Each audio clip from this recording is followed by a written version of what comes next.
Welcome and thank you for joining me. I'm Gerry Oginski, a New York medical malpractice and personal injury trial lawyer practicing law here in the state of New York.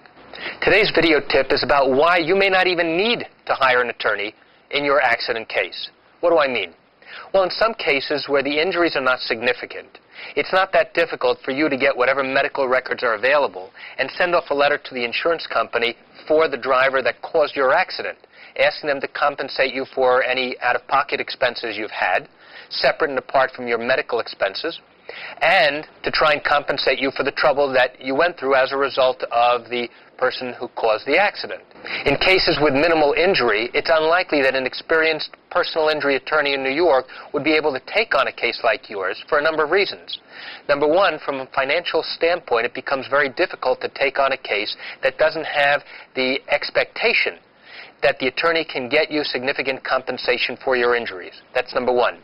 Number two, and this is even a bigger hurdle to achieve, is that if you have minimal injuries, let's say you get bruised up, and your injuries heal up over a period of days or even a few weeks, it's unlikely that your injuries will have risen to the level necessary to show that you have a significant and permanent injury to the courts.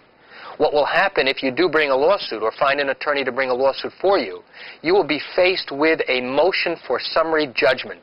And that is a request by the attorney who represents the driver who caused your accident, who says to the court, "Judge, their injuries are so minimal that it does not even rise to the level necessary to meet something called a serious injury in the state of New York." And if the court finds that, in fact, your injuries do not meet that minimum threshold level, then your case will be dismissed and you will receive nothing. So that's another reason why many attorneys will not take cases where the victim does not have any significant injury. So what would constitute a serious injury? Well, number one, a fracture.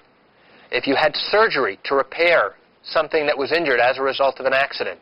If you were out of work for a period of 90 days out of a 180-day period, that could be significant.